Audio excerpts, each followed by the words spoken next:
Hello friends, welcome back to my channel. तो आज की वीडियो में हम कुरान बुक का चैप्टर 47 सूरह मोहम्मद को हिंदी में सुनेंगे। जिन लोगों ने इनकार किया और अल्लाह के मार्ग से रोका, उनके कर्म उसने अखारत कर दिए। रहे वे लोग जो ईमान लाए और उन्होंने अच्छे कर्म किए और उस चीज पर ईमान लाए मोहम्मद पर अवतरित किया गया और वही सत्य है उनकी रब की ओर से। उसने उसकी बुराइयां उनसे दूर कर दी और उनका हाल ठीक कर दिया। यह इसलिए कि जिन लोगों ने इनकार किया उन्होंने असत्य का अनुसरण किया, और यह कि जो लोग ईमान लाए उन्होंने सत्य का अनुसरण किया जो उनके रब की ओर से है। इस प्रकार अल्लाह लोगों के लिए उनकी मिसालें बयान करता है। अतः जब इनकार करने वालों से तुम्हारी मुठभेड़ हो तो उनकी गर्दनें मारना है, यहाँ तक कि जब उन्हें अच्छी तरह कुचल दो तो बंधनों में जकड़ो। फिर बाद में या तो एहसान करो या फिद्या अर्थात अर्थदंड का मामला करो, यहाँ तक कि युद्ध अपने बोझ उतार कर रख दो। यह भली बात जान लो, यदि अल्लाह चाहे तो स्वयं उनसे निपट ले, किंतु उसने यह आदेश इसलिए दिया ताकि तुम्हारी एक दूसरे की परीक्षा ले। और जो लोग अल्लाह के मार्ग में मारे जाते हैं उनके कर्म वह कदापि अखारत न करेगा। वह उनका मार्गदर्शन करेगा और उनका हाल ठीक कर देगा और उन्हें जन्नत में दाखिल करेगा जिससे वह उन्हें परिचित करा चुका है। ऐ लोगो जो ईमान लाए हो, यदि तुम अल्लाह की सहायता करोगे तो वह तुम्हारी सहायता करेगा और तुम्हारे कदम जमा देगा। रहे वे लोग जिन्होंने इनकार किया तो उनके लिए तबाही है और उनके कर्मों को अल्लाह ने अखारत कर दिया। यह इसलिए कि उन्होंने उस चीज को नापसंद किया जिसे अल्लाह ने अवतरित किया। उसने उनके कर्म अखारत कर दिया। क्या वे धरती में चले फिरे नहीं कि देखते कि उन लोगों का कैसा परिणाम हुआ जो उनसे पहले गुजर चुके हैं। अल्लाह ने उन्हें तहस नहस कर दिया और इनकार करने वालों के लिए ऐसे ही मामले होने हैं। यह इसलिए कि जो लोग ईमान लाए उनका संरक्षक अल्लाह है और यह कि इनकार करने वालों का कोई संरक्षक नहीं। निश्चय ही अल्लाह उन लोगों को जो ईमान लाए और उन्होंने अच्छे कर्म किए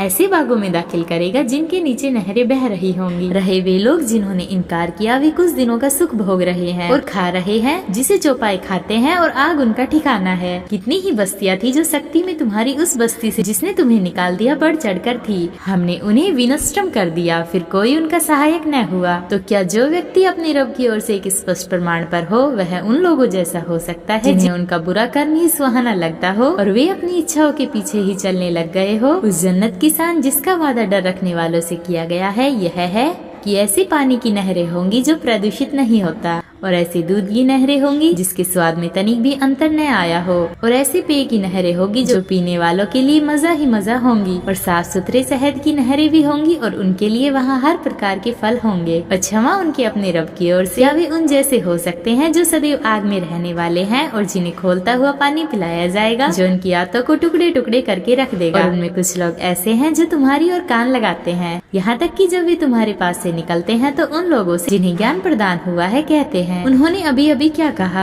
वही वे लोग हैं जिनके दिलों पर अल्लाह ने ठप्पा लगा दिया है और वे अपनी इच्छाओं के पीछे चले हैं। रहे वे लोग जिन्होंने सीधा रास्ता अपनाया, अल्लाह ने उनके मार्गदर्शन में अभिवृद्धि कर दी और उन्हें उनकी परहेजगारी प्रदान की। अब क्या वे लोग बस उस घड़ी की प्रतीक्षा कर रहे हैं कि वह उन पर अचानक आ जाए? उसके लक्षण तो सामने आ चुके हैं। जब वह स्वयं भी उन पर आ जाएगी तो फिर उनके लिए होश में आने का अवसर कहाँ शेष रहेगा। अतः जान रखो कि अल्लाह के अतिरिक्त कोई पूज्य प्रभु नहीं और अपने गुनाहों के लिए क्षमा याचना करो और मोमिन पुरुषों और मोमिन स्त्रियों के लिए भी। अल्लाह तुम्हारी चलत फिरत को भी जानता है और तुम्हारे ठिकानों को भी। जो लोग ईमान लाए भी कहते हैं कोई सूरह क्यों नहीं उतरी, किंतु जब एक पक्की सूरह अवतरित की जाती है जिसमें युद्ध का उल्लेख होता है तो तुम उन लोगों को देखते हो जिनके दिलों में रोग है कि वे तुम्हारी ओर इस प्रकार देखते हैं जैसे किसी पर मृत्यु की बेहोशी छा गई हो। तो अफसोस है उनके हाल पर। उनके लिए उचित है आज्ञा पालन और अच्छी भली बात। फिर जब युद्ध की बात पक्की हो जाए तो युद्ध करना चाहिए। तो यदि वे अल्लाह के लिए सच्चे साबित होते तो उनके लिए ही अच्छा होता। यदि तुम उल्टे फिर गए तो क्या तुम इससे निकट हो कि धरती में बिगाड़ पैदा करो और अपने नातो रिश्तों को काट डालो? ये वे लोग हैं जिन पर अल्लाह ने लानत की और उन्हें बहरा और उनकी आंखों को अंधा कर दिया। तो क्या वे कुरान में सोच विचार नहीं करते या उनके दिलों पर ताले लगे हैं? वे लोग जो पीठ फेर कर पलट गए इसके पश्चात कि उन पर मार्ग स्पष्ट हो चुका था, उन्हें शैतान ने बहका दिया और उसने उन्हें ढील दे दी है, इसलिए कि उन्होंने उन लोगों से जिन्होंने उस चीज को नापसंद किया जो कुछ अल्लाह ने उतारा है कहा कि हम कुछ मामलों में तुम्हारी बात मान लेंगे।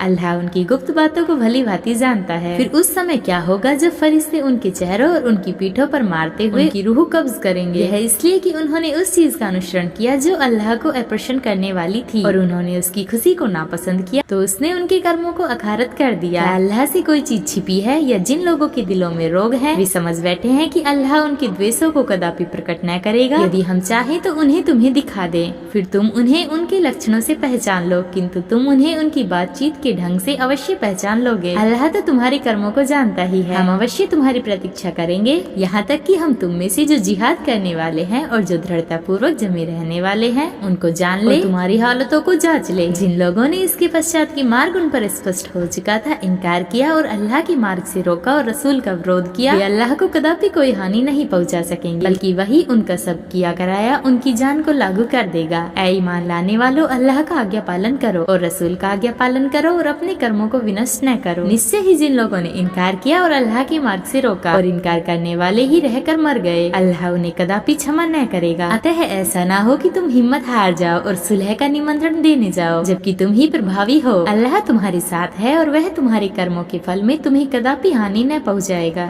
सांसारिक जीवन तो बस एक खेल और तमाशा है, और यदि तुम ईमान लाओ और डर रखो तो वह तुम्हारे कर्म फल तुम्हें प्रदान करेगा और तुमसे धन नहीं मांगेगा। और यदि वह उनको तुमसे मांगे और समेट कर तुमसे मांगे तो तुम कंजूसी करोगे और वह तुम्हारे द्वेष को निकाल बाहर कर देगा। सुनो, यह तुम ही लोग हो कि तुम्हें आमंत्रण दिया जा रहा है कि अल्लाह के मार्ग में खर्च करो। फिर तुमसे कुछ लोग हैं जो कंजूसी करते हैं, हालांकि जो कंजूसी करता है वह वास्तव में अपने आप ही से कंजूसी करता है। अल्लाह तो निष्प्रय है, तुम ही मोहताज हो, और यदि तुम फिर जाओ तो वह तुम्हारी जगह अन्य लोगों को ले आएगा, फिर वे तुम जैसे न होंगे।